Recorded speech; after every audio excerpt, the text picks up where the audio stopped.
Welcome to our channel, welcome to Amy's channel. आज मैं reading कर रही हूँ कि आपका पर्सन आपको कांटेक्ट करेगा या नहीं करेगा। ये पिका कार्ड रीडिंग है। ये पाइल नंबर 1 है, एथरल टैरो 1, और ये 2 है, ए ई वेट टैरो। ये पाइल नंबर 2 है। और उसके बाद जो है मैं एंजल से एडवाइस निकालूंगी, आंसर एंजल आंसर से। इसमें से आप देख लें आपको कौन सा लेना है। ये 1 है, ये 2 है। इसको मैं यूं भी रख लेती हूँ ताकि आप लोग आराम से देख लें। ये 1 है, ये 2 है। आप यहाँ पे पॉज कर लें, देख लें, आपको जो चीज़ सही लगे वैसे कर लें। बहुत क्विक रीडिंग है, ज़्यादा लंबी चौड़ी रीडिंग नहीं है ये। और ये पिका कार्ड है। तो चलते हैं पाइल नंबर 1 की तरफ। पाइल नंबर 1 ये जेंडर स्पेसिफिक नहीं है, मेल टू मेल भी है, फीमेल टू फीमेल भी है। और उसके बाद जो है आपने देखना है कि ये आपको कितनी रेजोनेट करती है। अगर रेजोनेट नहीं करती है तो आप उसको लेट देम गो, अदरवाइज आप उसको फॉलो करें, ठीक है। तो देखते हैं आपका जो पर्सन है वो आपको क्या कहता है कि वो आपसे कांटेक्ट करेगा या नहीं करेगा। पहला कार्ड आया है आपका 3 ऑफ कप्स, फिर आया है chariot. 3 of cup Cancer Scorpio Pisces, chariot भी कैंसर का है, strength Leo, king of wands Aries Leo Sag, and then 5 of swords Gemini Libra Aquarius. मुझे जो आपके कार्ड्स दिखे हैं उसके मुताबिक मुझे ये लगता है सबसे पहले आपके पर्सन की लाइफ में थर्ड पार्टी है। उसके लिए इजी नहीं होगा आपको दोबारा कांटेक्ट करना। अगर कर भी लिया तो मुझे लगता है या तो छुप के करेंगे या कोई और वे से करेंगे, या रैंडम मैसेज करेंगे, अननोन आईडी से करेंगे। लेकिन मुझे लगता है फर्स्ट ऑफ ऑल आपके पर्सन की लाइफ में एक थर्ड पार्टी है ऑलरेडी। उसके बाद मुझे लगता है कि वो फील करते हैं कि आप ऑलरेडी अपनी लाइफ में मूव ऑन हो चुके हैं और आपको कांटेक्ट करना बेकार है, क्योंकि मुझे लगता है कि आपके पर्सन में इतनी स्ट्रेंथ नहीं है कि वो आपके इमोशंस को सह सके, क्योंकि उसने जो भी कुछ आपके साथ किया है वो गलत किया है। बहुत स्ट्रांगली मुझे गिल्टी के साइन आ रहे हैं।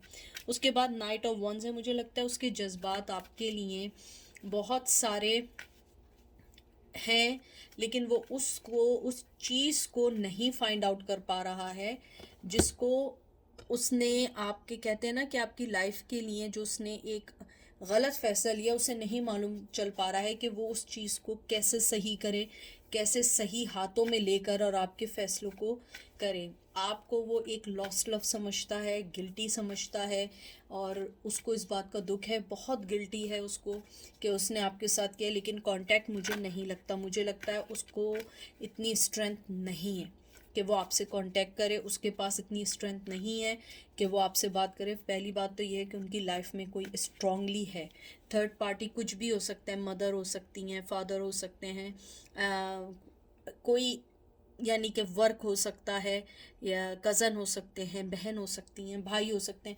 कोई भी रिश्ता ऐसा या कोई भी चीज़ ऐसी जो आपके पास नहीं आने देते। मुझे ये भी लगता है कि आपका पर्सन जो है वो ये चाहता है कि आप जो हैं उस चीज़ को ज़्यादा समझें जिस चीज़ की वजह से उन्होंने आपको छोड़ा है। या तो वो ये समझते हैं कि आपकी भी बराबर की गलती थी या उनकी गलती थी, जो भी थी वो चाहते हैं कि आप हर चीज़ को समझें। मुझे लगता है बहुत स्ट्रांगली कि आपका पर्सन जो है बहुत स्ट्रांग है, लेकिन आपके मामले में बहुत वीक हो जाता है। उसे लगता है कि वो आपके लिए कोई फ़ैसला नहीं ले सकता, कोई बात नहीं कर सकता, किसी से कुछ नहीं कर सकता, क्योंकि उसके हाथ पैर बंधे हुए हैं अपनी जिम्मेदारियों की वजह से, थर्ड पार्टी की वजह से। इसमें कोई शक नहीं है कि वो आपको अपने साथ एक विक्टोरियस फील करता है, वो आपको अपने साथ एक अच्छा फील करता है, लेकिन वो उस चीज़ को सही नहीं कर सकता। इसलिए क्योंकि उसको फ़ैसला लेने से पहले बहुत सारे लोगों के बारे में सोचना पड़ता है। और आपने हमेशा ये किया है कि आप हमेशा दूसरों से ज़्यादा उस पर्सन का सोचते थे। शायद आपने अपने पेरेंट्स तक को शायद उनके ख़िलाफ़ जाके आपने किया हो। उसके अलावा मुझे ये भी लगता है कि आपका पर्सन चाहता है कि आप उन्हें अगर माफ़ ना करें, एटलीस्ट आप उनकी सिचुएशन को समझें कि उन्होंने ऐसा कदम क्यों उठाया। और मुझे लगता है कांटेक्ट का, मुझे नहीं लगता कांटेक्ट करेंगे।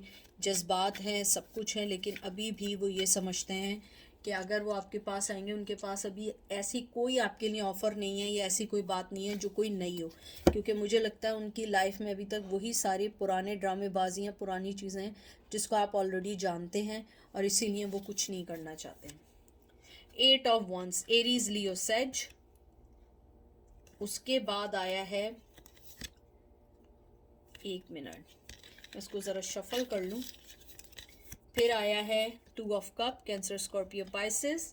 फिर आया hierophant, Taurus, and 10 of cup, Aries, Leo, Sag. To be frank, बात बहुत करना चाहते हैं, बहुत ज़्यादा बात करना चाहते हैं, आपसे बात भी करना चाहते हैं, आपको अपनी लाइफ में भी लाना चाहते हैं, बात भी करना चाहते हैं। और 10 ऑफ कप से कि वो अपनी लाइफ में लाना चाहते हैं, लेकिन शायद वो शादीशुदा है। उनके दिल में आपके लिए मोहब्बत बहुत है, और इस चीज़ का मुझे एहसास इस बात से हुआ है। 2 ऑफ कप, ये देख लें, ये मैं कोई चीज़ नहीं कह रही हूँ, और ये देख लें कब बना हुआ है, और इसमें भी शेर बना हुआ है, लियो का साइन है। लियो हो सकता है, हालांकि कैंसर, स्कॉर्पियो, पाइसेस है, बट लियो का साइन बना हुआ है। मुझे लगता है आपका जो पर्सन है आना चाहता है। और आपको एक और बात बताऊं, मुझे बहुत स्ट्रांगली आया, चाहे आप उसकी फैमिली में ना हो, चाहे आप किसी रिश्ते में ना हो, लेकिन वो बहुत स्ट्रांगली आपको अपना फैमिली मेम्बर समझता है। वो समझता है कि आप ऐसा पर्सन है उनकी लाइफ में कि आपको अगर कुछ ना भी बोलें, आप उस चीज़ को समझ जाते हैं। आपके कार्ड्स बहुत गिर रहे हैं, एक तो मुझे ज़रा कार्ड उठाने दें, और इस बार तो कहते हैं ना समंदर के उस पार जाके गिरा है। एक मिनट में कार्ड उठा लूँ। आपके कार्ड्स बहुत ज़्यादा फ्लाई कर रहे हैं, मुझे लग रहा है कि आपका जो पर्सन है उसकी एनर्जी बहुत बहुत स्ट्रॉन्ग है आपके लिए, लेकिन उसके साथ मसला ये है कि वो कोई स्टेप नहीं ले सकता है। और जहाँ तक मुझे लगता है 10 ऑफ कप आपके लिए 10th मंथ बहुत इम्पॉर्टेंट है, 8 मंथ बहुत इम्पॉर्टेंट है। और मुझे लगता है कि आप या वो लियो हैं, ये ज़रूरी नहीं है कि लियो हों। और उसके अलावा मुझे ये भी लगता है कि आपका पर्सन आपसे बात करना चाहता है, कांटेक्ट करना चाहता है, लेकिन अभी नहीं। ये अच्छी बात है कि उसके दिल में आपके लिए 2 ऑफ कप है। हालांकि वो इस वक्त एक मैरिड रिलेशन में भी अगर है तो वो आपके बारे में सोच रहा है। अब देखते हैं कि एंजल आपको क्या एडवाइस देते हैं। Recovery, no. मुझे लगता है एंजल आपको कह रहे हैं कि सबसे पहले आप अपनी रिकवरी पे ध्यान दें, पहले अपने आप को सही करें, फिर दूसरी चीज़ें सोचें। और आपको मना कर रहे हैं कि आप उनसे बिल्कुल कांटेक्ट नहीं करें। अगर आपके दिल में आ रहा है कुछ दिनों से कि मुझे मैसेज करना चाहिए, बात करनी चाहिए, रीच आउट होना चाहिए, तो आप गलत सोच रहे हैं, क्योंकि एंजल ने आपको मना किया है। एंजल ने बिल्कुल कह दिया है कि आप बिल्कुल अभी कोई स्टेप ना लें, पहले अपने आप को सही करें, फिर अपने इस रिश्ते के बारे में सोचें। और एंजल आपको ये भी कहना चाहते हैं कि आप जिस पेन से गुजरे हैं उसके लिए आपको थोड़ा सा टाइम चाहिए। आप एकदम से हर चीज़ को सही नहीं करें। आप उस चीज़ को जो फ्यूचर में अगर आपके लिए है भी, आप उसके लिए अपना प्रेजेंट ख़राब कर रहे हैं, क्योंकि प्रेजेंट पे ध्यान दें, फ्यूचर का ना सोचें। फ्यूचर में जब आना होगा वो आ जाएगा। आप अपने ब्लेसिंग्स पे ध्यान दें, अपनी ब्लेसिंग्स को काउंट करें, और अपनी लाइफ में मूव ऑन होना शुरू करें। तो ये थी पाइल नंबर 1 की। अब हम चलते हैं पाइल नंबर 2 की तरफ। 2 की तरफ चलते हैं, देखते हैं क्या आया है पाइल नंबर 2। पाइल नंबर 2, कोई भी चीज़ रेजोनेट ना करे उसको मत लीजिएगा। जेंडर स्पेसिफिक नहीं है, male to male, female to female है। और आपको अगर लगे कि ये आपके लिए नहीं है तो आप मूव ऑन हो जाइएगा, लेकिन अगर लगे आपके लिए है तो बस वही चीज़ लीजिएगा, ठीक है। बहुत नॉर्मल छोटी सी रीडिंग है, कोई ज़्यादा बड़ी चौड़ी नहीं है। कि आपका पार्टनर जिसके बारे में भी सोचें, क्या वो आपसे इन फ्यूचर कॉन्टैक्ट करेगा या नहीं करेगा। आपका पहला कार्ड आया है 7 of pentacle, taurus, Virgo, Capricorn. फिर आया है मून, ठीक है। फिर आया है night of cup, Cancer, Scorpio, Pisces. मुझे लग रहा है कि ये पाइल नंबर 1 वाले भी देख रहे हैं। 7 ऑफ कप, 7 नंबर बहुत बहुत इम्पॉर्टेंट है, बहुत ज़्यादा इम्पॉर्टेंट है आप लोगों के लिए। और फिर आया है एम्प्रेस। अगर मैं आपके कार्ड्स देखूं जो मैंने अभी निकाले हैं, उसके मुताबिक लगता है कि आपका पर्सन आपकी लाइफ में आना चाहता है, बहुत स्ट्रांगली आना चाहता है, लेकिन या तो उसको लगता है कि आपकी लाइफ में बहुत सारी चॉइसेस हैं या उनकी लाइफ में ऑलरेडी बहुत सारी चॉइसेस हैं। तो मुझे लगता है आपका जो पर्सन है वो इस वक्त ये सोचता है कि मैं इस रिश्ते में अभी कुछ नहीं दे सकता। मुझे लगता है आपका जो पर्सन है इस वक्त आपके रिश्ते में वो कोई चीज़ नहीं दे सकता है और ना ही वो देना चाहता है, टू बी फ्रैंक। क्योंकि मुझे लगता है आपका पर्सन अपने पेंटिकल्स के बारे में सोच रहा है या पेंटिकल्स के बारे में नहीं सोच रहा है, तो वो अपनी उन सब चीज़ों के बारे में सोच रहा है जो चीज़ें उसको खुश कर रही हैं। जैसे आपका ये मून का साइन आया है, ये एक हिडन एनिमी का भी है। हो सकता है आपकी या उनकी लाइफ में कोई हिडन एनिमी है जो आप दोनों के रिश्ते को नहीं होने दे रहा है। मुझे ये भी लगता है कि आपका पर्सन जो है वो एक डार्कनेस, एक साइलेंस और एक अकेलेपन की ज़िंदगी में, अगर कोई है भी उनकी ज़िंदगी में, तो मुझे लगता है कि आपका पर्सन जो है वो आपके लिए अपना कप लेके आना चाहता है, रिप्रेजेंट करना चाहता है, देना चाहता है, लेकिन उसके साथ मसला ये है वो अभी नहीं दे सकता। मुझे लगता है कि उसकी ज़िंदगी में एक जर्नी स्टार्ट हुई है, वो आपके साथ अपनी इस जर्नी को पूरा भी करना चाहता है, लेकिन उसके साथ प्रॉब्लम यह है कि अभी वो आपको कुछ नहीं दे सकता। वो चाहता है कि आपको ग्रेसफुली हर चीज़ दे और आपकी ज़िंदगी में हर चीज़ ला के दे, क्योंकि आप एक एम्प्रेस हैं और एम्प्रेस जो होती है वो हमेशा एक बड़ी ममता, बड़ी नर्चरिंग वाली होती है। आप बहुत नर्चरिंग वाली हैं, बहुत ममता है, मदरली नेचर है। मुझे लगता है कि आपका जो पर्सन है वो आपको अप्रोच करेगा, लेकिन अभी नहीं करेगा। थोड़ा सा बिवेयर रहिएगा, क्योंकि आपका पर्सन जो है वो थोड़ा सा ट्रिक्स्टर है। झूठ बोल के आपके पास आएगा, लेकिन इसका झूठ वो नहीं होगा कि आपके लिए दुखी का बायस हो। झूठ वो होगा जिससे आपको खुशी हो आपकी ज़िंदगी में। वो ऐसा झूठ हो सकता है, झूठ बोल के आए कि नहीं मेरी लाइफ में कोई नहीं है, मुझे तुम चाहिए। हो सकता है ये झूठ बोल के आए कि मेरी लाइफ में तुम्हारे बगैर मैं अधूरा हूँ। शायद वो झूठ बोल रहे हो, ऐसा ना हो, लेकिन मुझे लगता है कि वो आपकी लाइफ में आने के लिए कुछ झूठ का सहारा लेंगे, लेकिन वो आपके लिए खुशखबरी की होगी। मुझे लगता है आपका पर्सन खुद अपने एक जर्नी में है जिसको वो चाहता है कि वो उस जर्नी को सही से करे और ग्रेसफुली आपके पास आए। और मुझे ये भी लगता है कि वो आपसे जल्द कांटेक्ट करेगा, लेकिन इतनी जल्दी भी नहीं। मुझे लगता है उसके हाथ में आपके लिए मोहब्बत का कप है, लेकिन अभी वो कप आपके लिए नहीं है। देख लें, 9 of source, Gemini, Libra, Aquarius, devil, Capricorn, 5 of cup, Cancer, Scorpio, Pisces, and last card queen of pentacle. मुझे लगता है जो सबसे अच्छी चीज़ है आपकी, जो मुझे बहुत अच्छी लगी है, मुझे लगता है आपके पर्सन ने जब भी आपसे दूर जाने की कोशिश की है उसने हमेशा धोखा खाया है, हमेशा गलत चीज़ों में पड़ा है।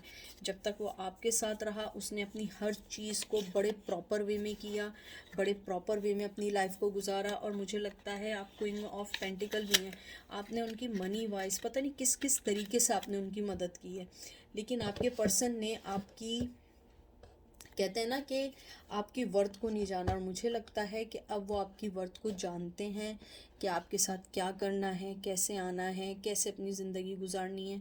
क्योंकि मुझे लगता है कि आपका जो पर्सन है वो अभी भी उन सब चीज़ों से फाइट कर रहा है जो चीज़ें उसको आपके पास आने से रोकती हैं। मुझे लगता है वो आपके साथ बड़ा चेन फील करता है, बहुत ज़्यादा चाहता है आपके पास आना, लेकिन उसके साथ प्रॉब्लम क्या है कि इवन दो उसकी रातों की नींदें उड़ी हुई हैं कि वो आपसे कांटेक्ट करना चाहता है, लेकिन उसका शेडो वर्क, उसका नेगेटिव बिहेवियर उसे आने नहीं देता। वो आपके साथ अपने आप को चेन फील करता है, वो एडिक्शन है उसे, या तो आपको सोचता बहुत है, बहुत सोचता है, या उसको एडिक्शन है दूसरी चीज़ों की, ड्रग्स की, गेमिंग की, ओवर ईटिंग की, ओवर एक्सरसाइज करने की, जो भी चीज़ है उसको ओवर है, चीटिंग करने की, वो उस चीज़ से नहीं कर सकता। और एक आप हैं कि बिल्कुल चाहे मेल हो या फीमेल हो, आपके अंदर एक अपना घर बनाने की, आप बड़ी फैमिली पर्सन है और ये चीज़ वो जानता है। और मुझे ये लगता है, ये जानती है कि उन्हें लगता है आपके पास आने के लिए उन्हें अपने आप को सही तरीके से मेहनत करनी होगी, ग्रेसफुली आना होगा। और जब तक वो नहीं आएंगे वो इसी, कहते हैं ना, इसी लव का सोग बनाते रहेंगे, क्योंकि उन्हें पता है कि आप वो पर्सन नहीं है जो आप उनकी चमकती हुई दुनिया में एकदम जंप ऑन कर जाएं। आप वो पर्सन है जो हमेशा हर उस चीज़ को पसंद करते हैं जो चीज़ें आपकी लाइफ को ठीक करते हैं या आपकी लाइफ को बैलेंस करते हैं। अब देखते हैं एंजल क्या कहते हैं। और अगर मैं यहाँ देखूँ, मुझे लगता है आपका पर्सन आना चाहता है, बहुत सोचता है, लेकिन वो एक्ट नहीं कर सकता क्योंकि उसके पास अभी आपके लिए देने को भी कुछ तो नहीं है, लेकिन अभी उसे लगता है कि वो पहले अपने आप को सिर्फ करेक्ट करे, क्योंकि उसकी जो आदतें हैं वो आप एक्सेप्ट नहीं करेंगे। देखते हैं एंजल क्या कहते हैं। You are ready, opportunity. मुझे लगता है एंजल आपको एक बात यही कहना चाहते हैं कि आपकी लाइफ जो है, आप रेडी हैं एक नए रिश्ते में आने के लिए, लेकिन अगर आपको लगता है आप रेडी नहीं हैं, आप इस बारे में सोचें, क्योंकि आपकी लाइफ में बहुत सारी अपॉर्चुनिटीज़ आने वाली हैं उस शख्स के अलावा, उस पर्सन के अलावा। तो आप अपनी हर उस चीज़ को अवेल करें जो चीज़ आपको खुशी देती है। आप किसी भी चीज़ को ना छोड़ें, इवन दो इसके अंदर भी देखें मनी सा दिख रहा है, देख रहे हैं, पेंटिकल्स दिख रहे हैं, चाहे ये फ्लावर्स हैं या जो भी हैं, इवन दो बटरफ्लाई भी हैं, तो एक विजडम का सिंबल है कि आपकी लाइफ में एक सिंपल मोहब्बत अगर कोई आने वाली भी है, आप उसको चांस दें और अपनी लाइफ में मूव ऑन होने की कोशिश करें। शेडो के पीछे या साई के पीछे ना भागें, ये आप पर है कि आपको साई के पीछे भागना है या किसी रियल आदमी के साथ अपनी लाइफ को कमिट करना है। तो ये थी आज की रीडिंग। आई होप आपको पसंद आई होगी। अपना ख्याल रखिएगा, दुआ में याद रखिएगा। Take care, bye.